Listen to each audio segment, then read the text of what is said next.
entrepreneur, and I'm on a mission to help others become the best version of themselves. So I'd like to welcome you to the Adversity Advantage podcast, where we will help you use obstacles, failures, and setbacks to give you that edge needed for success. I'll be interviewing people from all walks of life on how they overcame trials and turned them into triumphs. So please sit back, relax, and get ready to be absolutely blown away by some of the wisdom and stories you're about to hear. Welcome back to another episode of the Adversity Advantage. I'm your host, Doug Bopst, and today's guest, we have the man, the myth, the legend, Ramsey personality, Anthony ONeal, and we talked all things student loan debt. We talked about how to live debt-free. We talked about the current state of the country and Anthony's views on that. We talked about why fitness is so crucial for your mental health and so much more. And for those of you who don't know anything about Anthony, since 2003, he has helped hundreds of thousands of people make smart decisions with their money, relationships, and education. He's a #1 national best-selling author of Debt-Free Degree and national best-selling author of The Graduate Survival Guide. He recently released Destroy Your Student Loan Debt. He travels the country spreading his encouraging message to help teens and young adults start their lives off right and people of all ages succeed with money. You can follow Anthony on YouTube and Instagram at Anthony ONeal and online at anthonyoneal.com or Facebook at www.facebook.com/AONeal. Anthony, thanks for coming on. Hey, man. Thank you so much for having me on, Doug. Appreciate the time and the opportunity. Yeah, man. So just before we were recording, we were chatting about fitness, and I know, like you were just saying, you got like a kink in your neck because you're, switching up to 2-a-days, right? And I know, like right now, obviously, there's a lot of stress in the world. There's a lot of adversity. There's a lot of uncertainty. What role has fitness played in your life to kind of help you stay mentally stable and sound during trying times? I mean, fitness has played a major role, Doug. That's just a good question, man, because, fitness, the hardest part with fitness is not in the gym. The hardest part is getting up. It's when I wake up at 5 o'clock in the morning, I have to literally throw myself out of the bed and crawl my way into the bathroom to wash my face. But once I get up and I'm moving around, getting into the gym is actually easier because the mental state of what it takes for me to get into the gym is the hardest part. So the fitness for me has played a major role in my life because it's teaching me everything is mental, more so practical. Once you get it done in your mind, your body can do the rest. So it's just like with money. It's like once I say, okay, I'm going to live in my budget and I get over that, it's easy to do budgeting because mentally I'm there. So fitness has played a major role. Yeah, man, it's definitely played a major role in my life too. And I appreciate everything you said about the mental aspect, the diligence, the dedication that you got to do to kind of get up, get it done. And I found fitness when I was incarcerated on felony drug charges. And that's where it really saved my life, was when my cellmate was like, you got to start working out, man. You got to take care of yourself.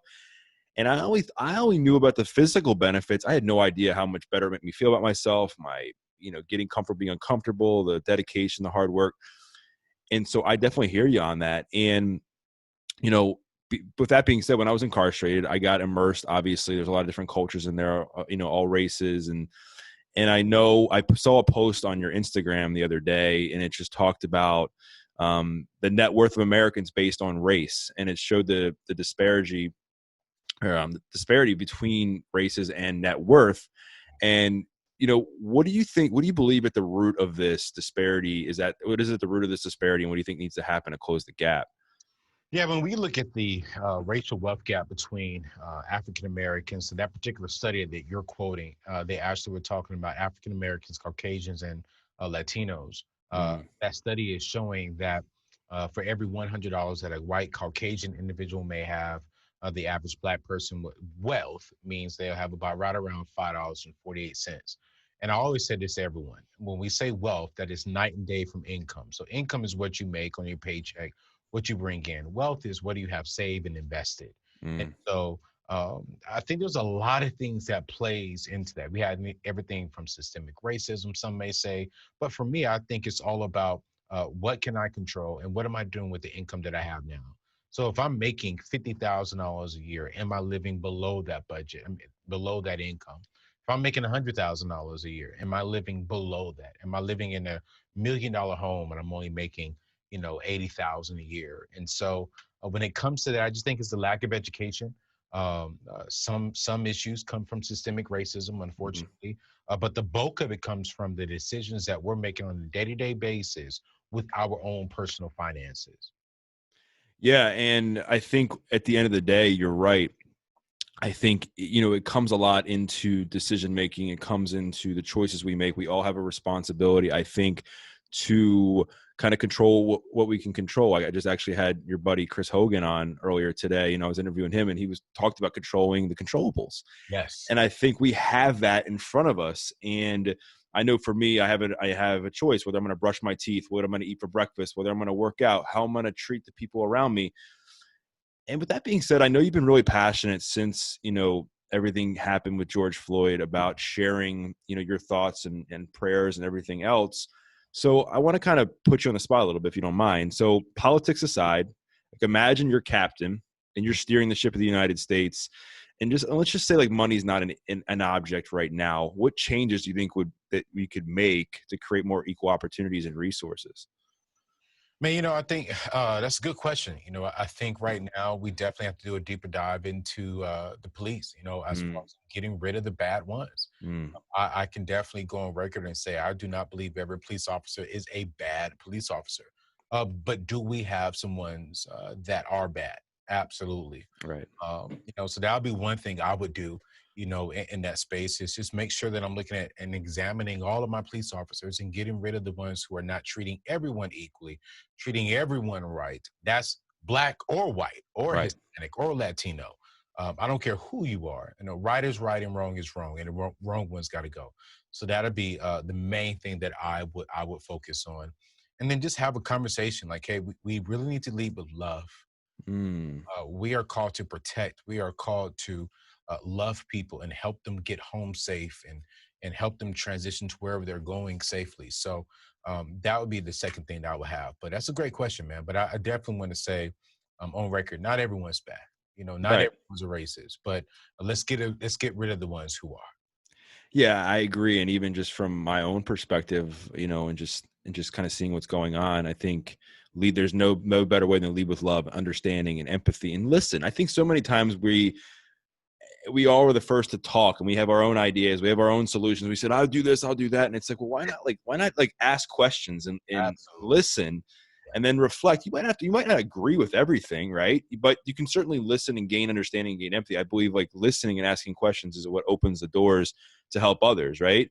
Yeah, and that was the same thing that happened with me, man. When I come from a predominantly black culture background before joining Ramsey Solutions, and I'll say about 97% of us in this building are white. When I first got here, Dave often calls himself a redneck, and I'm like, well, redneck, what in the world? And I get upset. I'm like, what the what? Oh Wait, yeah, yeah, yeah. like, that sounds racist to me. And what you said is so true. Before I responded, I actually stepped back and I asked a question like, hey, when I hear that word, I hear it from a negative perspective. Mhm. And you educate me to help me understand because I know you're not a racist, but that comes off that way. And so I think that's very important, not just for white people to black people, but even for black people to white people. Let's ask and let's learn each other and be willing to just sit there and listen to not respond, but listen to understand. And I Mm. think if we both can do that, then a lot of the issues we're facing right now in America, we can solve. But right now, we need to do a lot of listening and a lot of asking the right questions. Yeah, you're right. And I think, anytime you have two opposing sides and people are just standing there throwing stuff at each other, you know what I mean? And kind of fighting and just not really like looking internally to say, okay, like, am I leading with love? Am I really understanding that person's point of view? I think we get ourselves into trouble. And it doesn't matter what issue we're facing, whether it's something current going on or even like, stuff that's gone on in the past of all different varieties. And I think the one thing that I really inspires me about your story is how you've taken a big trial in your life and turned it into something major. I know for you, you were, you kind of kicked out of college, right? and your mom, I believe, it tried to educate you, I think, on credit card, on debt, right? She like told you not to get your first credit card, and you did it anyway. You racked up like, was it like 15, 20 grand in credit card debt? And now you're the front man, right, for helping people not only with debt, but something that's huge, student loan debt, which I think is like one of the biggest, if not the biggest, debt causers in America. So Second talk, one. second one is, Yeah. what's number one? Is it? You have the student loan crisis is that's the not it's not the second, it is the first biggest crisis. Yeah. So like what kind of was going through your mind when you racked up all that debt and you got kicked out of college, and like how did you like transition into like Wow. being where you are today? That's a good question. Raising up my I have four parents. So I have two biological parents and two step parents. And there was two major conversations that we had. The first conversation was about the law, how to get home safe. And the second conversation was at the law from a biblical perspective. Here's how you do not go to hell. So I grew up in a very strong Christian faith background. Right. We never had a conversation about finances. So when I go off to college and I apply for my very first credit card, like you said earlier, my mom didn't educate me. She just said, hey, son, do not do this credit card. You don't need it. Well, there was no education. She just told me what not to do. So with me being older, I'm like, Mom, I don't have to listen to you anymore. I'm going to go do me. And I did that. And you were right. Racked up $15,000 in credit card, $10,000 in furniture bill, $10,000 in student loans when I didn't even need them because I had my father's GI Bill plus a partial scholarship for debating. And so I'm $35,000 in debt, participate in some things to be transparent on the campus that I should not have done. It was a bad decision. And unfortunately, that cost me my college experience. And so because of all the bad decisions that I've made, my father was like, hey, since you've made these decisions, you have to now live with them as a consequence because men do not come home to mom and dad. We got to do it. We have to live with it. And so that was the season that kind of shifted my whole life. For 6 months of my life, I'm sleeping in the back of my car the majority of those nights. And some of those other nights, I'm staying at a friend's house, sleeping on the floor when I shouldn't have to do that, man. Both sides of my family they weren't rich. They're still not rich, but they're far from broke. They're the average American. They got a roof over their head, hot water, good food to eat. And here I am sleeping in the back of my car, showering at the YMCA, the Boys and Girls Club, just so I can, freshen up myself. And I think the thing that really got me out of that season was I had to really step back and realize that the caliber of my future will be determined by the choices that I make. And my future was looking horrible because I made horrible decisions. And so when I stopped pointing my fingers at everyone else and started pointing the fingers at myself, I said, I'm the reason why I'm here. In the back of the car, I remember one night, I'm blaming God. I'm blaming my friends. I'm blaming my parents. I'm blaming the girl that I tried to impress. I'm blaming all these people except for myself. I control my narrative. I control my future. And that was the moment that I said, you know what? I'm going to change my future. I'm going to make better decisions today so this way I can impact my tomorrow. And not only then, I said also, not only will I change my life, but when I change my life, I'm going to travel around the world and teach young people how to avoid the mistakes that I've made. And just being grateful to partner with Dave and to travel around the world and to speak on the major platforms that I have. What a testimony, man. And what an amazing feat that you have overcome. Because, let's face it, a lot of people would be in your position. They get kicked out of college, they'd rack up a bunch of debt, and they'd hit that rock bottom moment. And that rock bottom moment, we just getting further and further. And the 35 grand turns into 75 and turns into 150. And then you're experimenting with, all sorts of things that are bringing you down even further. And you kind of like, really use that as a way to be like, you know what, like I got to be responsible for myself and my choices. I got to get myself out of this. And I relate so much to that. I mean, when I was in jail, I was blaming, my parents. I was blaming the people who bullied me in school. I was blaming the drugs. And I pretty much had to get rid of the victim mentality because I knew, like, I was like, okay, if I was playing the victim up until, I was 21 at the time, up until 21, I'm in jail and I've had 21 jobs. So realistically, that doesn't work. Yeah. So if I take responsibility for my choices, my actions and my thoughts and all that stuff, it can at least give me a shot. Yeah. Right. And the one thing I want to ask is student loan. Whenever when I was going to school, student loans were like the big thing. I was like, my parents, did you fill out your student loan applications? You fill out FAFSA? You fill out all these different forms to try to get money that was lent to us to go to school. And from what I understand now, going to college can cost like 300 grand for some of these schools. So what would you say are like maybe like a few of the misnomers when it comes to student loans that people just don't think about and how it can get them into trouble? Yeah, when we really step back and look at this student loan debacle that we're in right now, you're right. It could cost you $300,000 to go to school, depending on the school you go to. The average in-state for a four-year degree plus tuition plus your room and board will cost you about $100,000. So, Mm, that's for a in-state. So what I'm recommending to everyone, if you really, really, really want to go to school completely debt-free, you got to take debt off of the table, because what we're seeing right now, the average student is going to graduate with about $35,000 in student loan debt. But a fifth of these young people are going to graduate with about $100,000 in mm, student loan debt, and some up to $200,000, $300,000. So let's look at a fact here. The average house in America is about $175,000 to $190,000. So you have a fifth of young people graduating with a mortgage payment but do not own any real estate. That is horrible. That is just horrible. And so the average student thinks that when they graduate college, they'll be able to pay off their student loans within 3 years. But studies show 12 years later, the average student still owes about 65% of their loan, principal and interest. mm, Really deep dive, the minority community owes 113% 12 years after they graduate. So this is a huge, huge, huge issue. Student loans is not the route to go. Okay. The bottom line is we got to start educating our young people. It doesn't matter about where you start. Doesn't matter even about where you finish. It matters how you finish. mm, How you finish is debt free. Can you think about our young people graduating college today and they're debt free, making $48,000 a year at the age of 22, 23 years old? That is amazing. Let's just say they come out making the average, which is about 38,000. That is still good, because now that's all their income, and they're just paying their rent and the normal bills, and they can build from there. mm. And so I'm a huge advocate of just making sure that you choose the right school choice. Nothing wrong with community college. Nothing wrong with trade schools. Nothing wrong with going to the military to have them pay for it. And there's nothing wrong going to an Ivy League school. I tell this to anyone. I'm not worried about where you go. My thing is, go there debt free.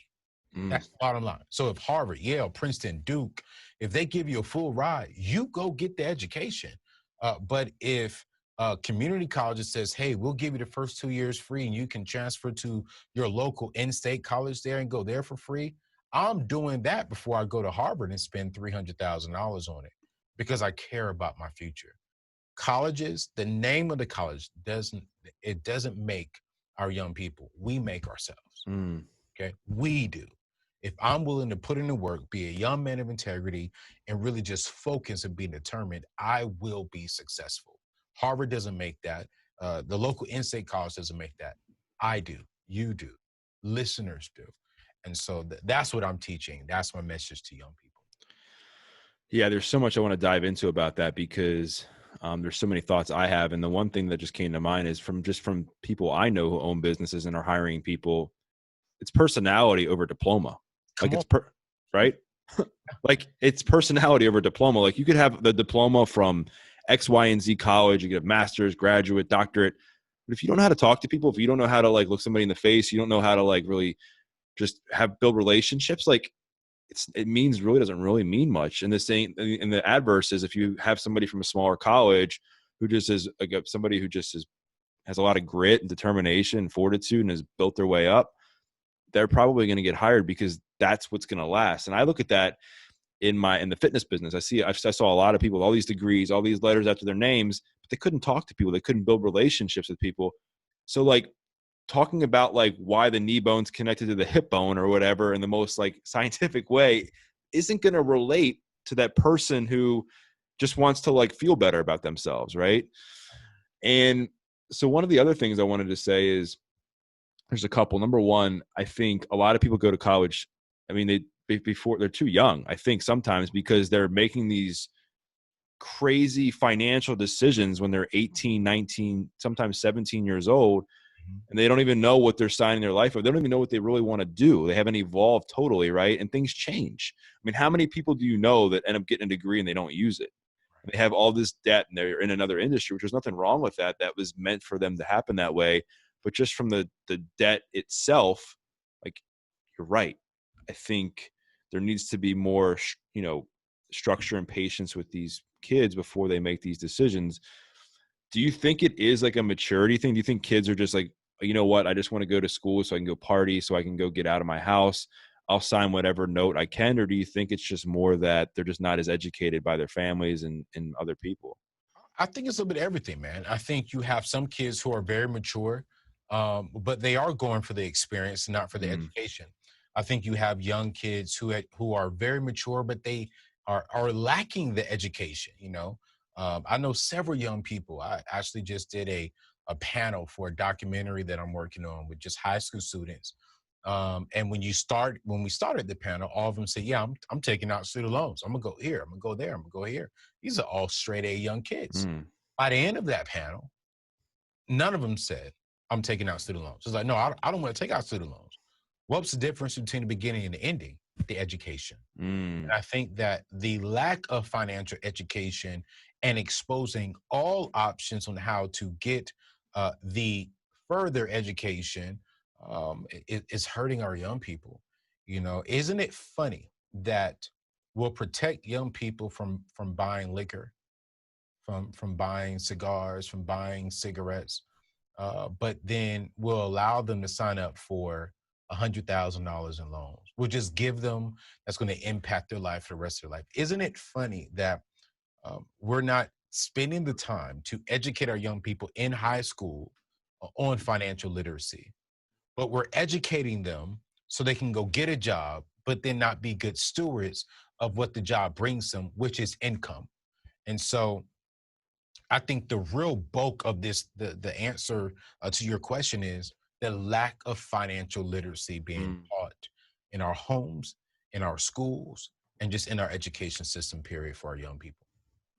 You're right, 100%, Anthony. And I think, you know, I'm not saying geometry and chemistry and things like that aren't important, but I'm also like wondering like why like things like budgeting and balancing a checkbook and, financial literacy and mental health and emotional, the child, I know JD, on your team, he talks a lot about that. Like, why aren't talked about in schools?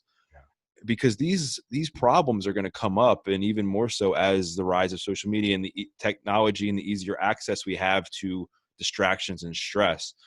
And I just know from my own experience that, I think people just want to fit in when they go to college. Sometimes they want to say, oh, all my friends are going to college, I'm going to go too, I'm going to do this, I'm going to do that. I don't want to be that guy or that gal or whatever to go to the community college.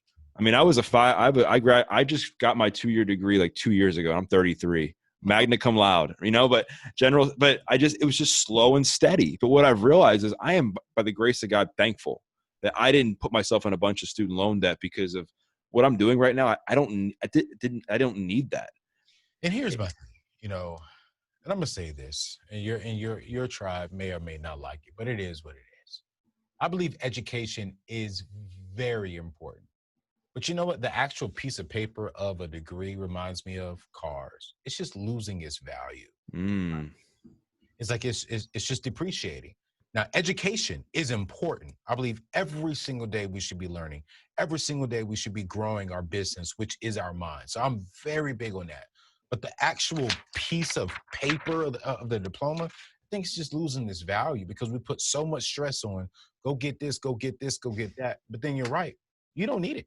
I don't need it. mhm. A lot of people don't need it. A lot of people not even using their degrees. Studies show that out of 3 young people who graduate high school, 2 of them will go off to college, 1 of them will actually complete.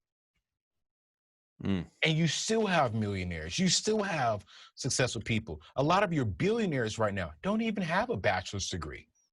Why? Because they're willing to put in the work, like you said. They can talk to people. They can lead people. They'll surround themselves with the right people to help build their vision, to help build their goals. So, again, I want to say I'm huge on education.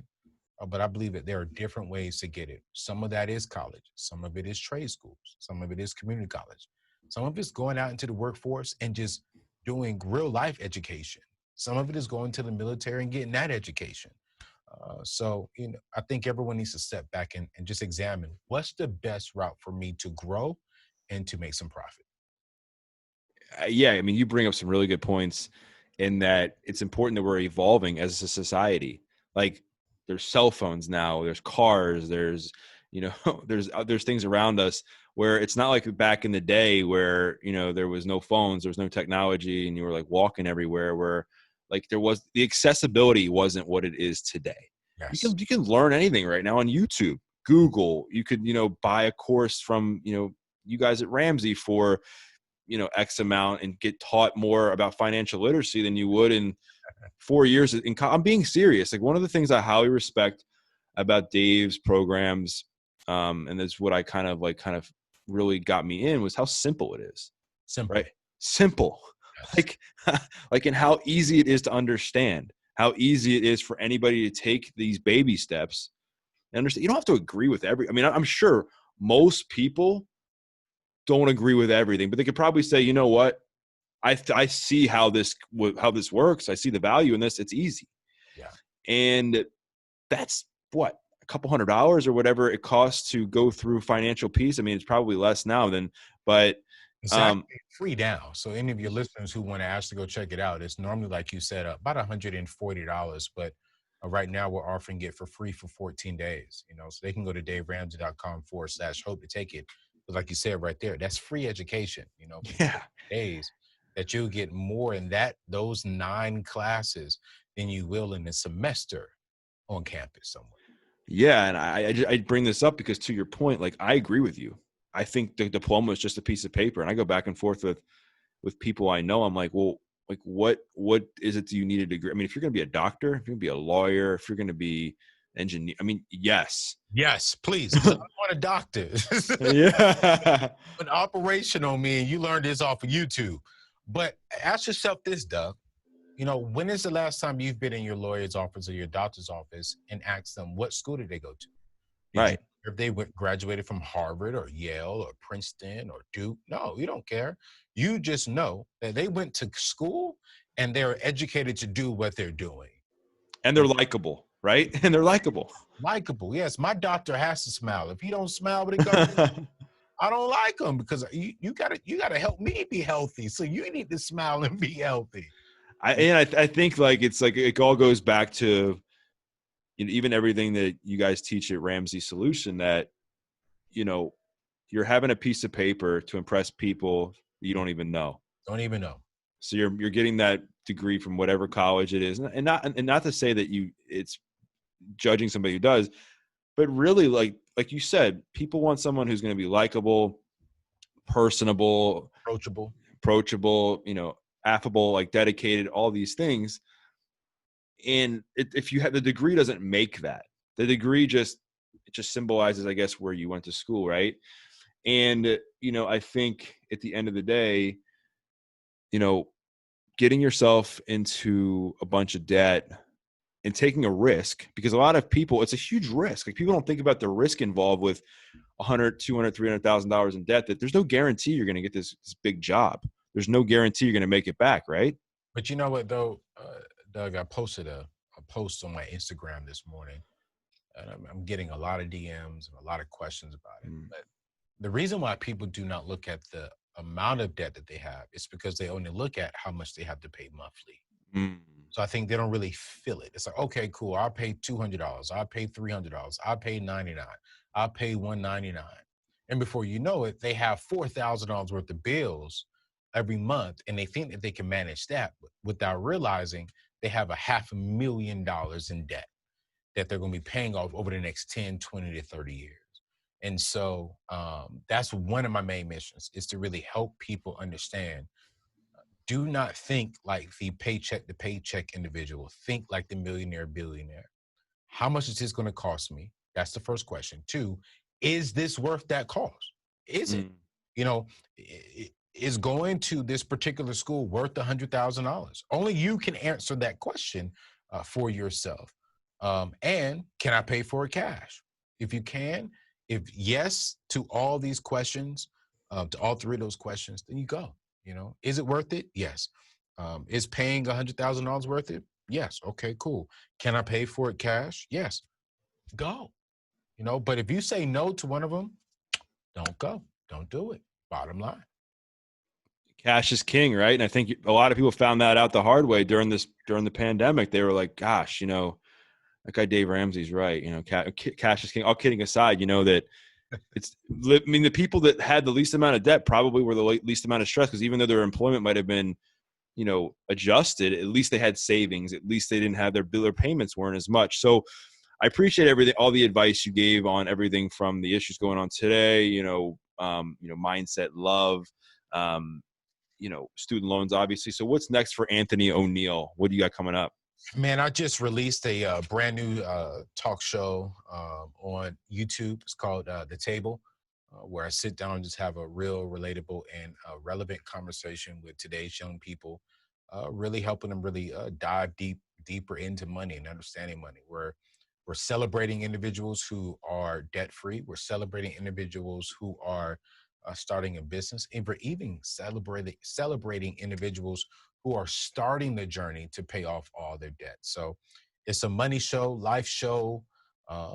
Every single Monday, we release a new episode, and it's booming over there. About 120,000 family members over there on YouTube. So we're trying to build this thing up to about 250,000 subs by the end of this year, and hopefully one day actually turn this into a show on Netflix or Hulu. That's the goal, because I really want to help specifically like that 18 to 35, 36-year-old, because we have a lot of stuff for young people and we have a lot of stuff for that older person. But I think that young millennial and Gen X, they're kind of skipped over because they're so young. And so that's when I made my mistakes, and I want to dive into that generation and help them build wealth, get out of debt. And here's my thing. Let's not look like we're fake rich. Let's not have fake rich.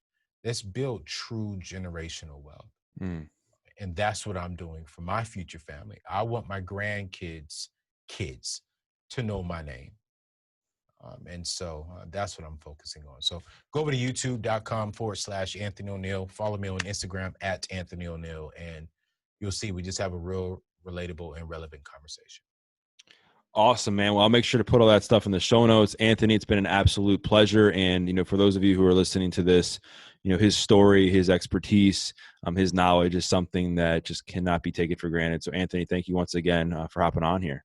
Hey, Doug, thank you so much for having me, man. We got to work out one day for sure. We will. I'm coming to Nashville soon, so I'll let y'all know. Let's do it, man. All right, cool. So for those of you who love this episode, be sure to hit up Anthony, hit up myself. Let us know what you thought. Make sure to leave a review. And once again, you're listening to this week's episode of The Adversity Advantage. I'm your host, Doug Bopst, and we will see you next time.